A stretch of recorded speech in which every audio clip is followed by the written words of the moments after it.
Hello, and welcome to another episode of If Guitars Could Speak, the mini documentary series where we examine one famous guitar from music history that has some amazing stories to tell.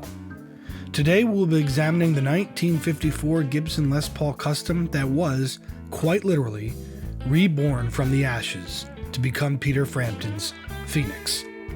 So grab your axe and strap it on tight, because you may never want to let it go after you hear this story. The guitar that millions of fans came to know and love from the cover of Frampton Comes Alive started life as a 1954 Black Beauty Gibson Les Paul Custom. This guitar came with the famous staple pickup in the neck and a P90 pickup in the bridge. It was the first Les Paul model that Gibson offered that was different from the early gold top versions of 52 and 53. The Custom was the new luxury model, and Les Paul himself would come to use this over the gold tops because he said it made his hands stand out on stage under the lights. But as many guitars do over the years, this particular guitar was heavily modified over the years. It wouldn't be until 1970 before Frampton used it for the first time at the legendary Fillmore West, when he was playing with the English blues rock outfit Humble Pie. The shows were important for the band as they were trying to break into the American market, and Frampton had been frustrated the first night with his Gibson 335, which had a tendency to feed back when he turned up for the solos. That was when a friend named Mark Mariana approached Frampton and offered to lend him his Les Paul, which now had been rerouted to sport 3 humbucking pickups so that it more resembled a 1957 Les Paul Custom. Frampton wasn't initially a fan of Les Pauls, but he was desperate for a usable guitar to salvage the rest of the Fillmore shows. Frampton would describe the experience of playing the guitar as feeling like his feet never touched the ground. He finished the run of shows at the Fillmore firmly in love with the guitar. Even though it was clear that it had been meant to find Peter Frampton, grudgingly, he had to return it to its rightful owner, Mark Mariana. Frampton sheepishly asked him, "Would you ever think of selling this guitar to me?" Mariana told him it definitely wasn't for sale. Frampton's shoulders dropped for a second before Mariana said, "But I'm going to give it to you." Mariana knew a match made in heaven, and Frampton was over the moon. Frampton would go on to use the guitar in all of his legendary shows through the 70s, and it was the featured axe on the cover of Frampton Comes Alive in 1975. It was his #1 axe for shows and recordings. The thick, wailing, and full tone heard on Frampton Comes Alive was one of the most memorable factors of the album's success. It became inseparable from its owner. That was until 1980, when Frampton and his band were touring South America and had just played a stop in Venezuela, Caracas.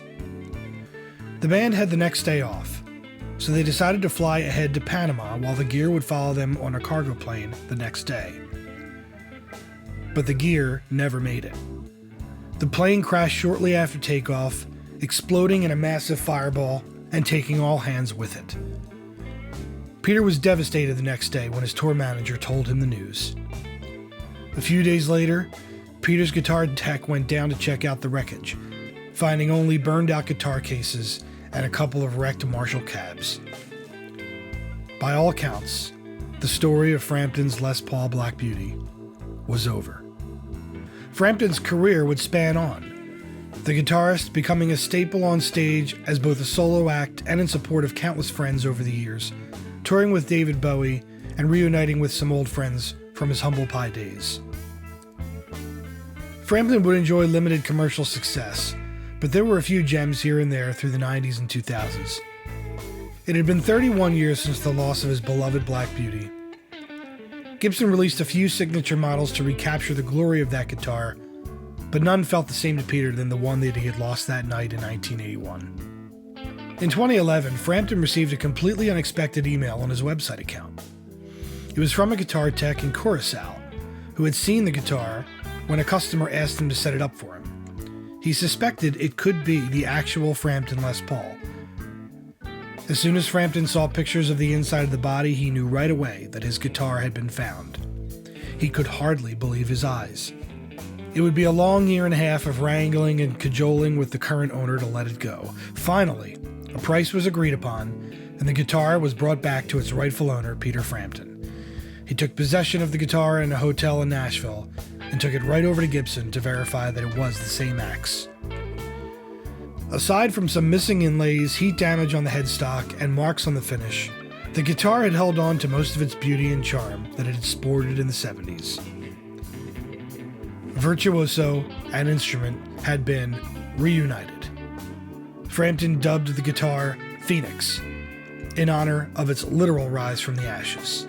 He would go on to enjoy the guitar once again, using it to record and perform over the next few years, as well as doing several interviews telling the amazing story of this guitar. In 2019, Frampton announced his diagnosis of internal body myositis, a degenerative muscle disorder that will one day, sadly, end his playing days. But until that day, you can be sure that Peter will spend as much time with his unkillable Phenix whenever he wants to jam. Thanks so much for watching another episode of If Guitars Could Speak. If you like the content you've seen here, please like the video and feel free to subscribe to my channel, Jay the Guitar Historian. We'll see you next time.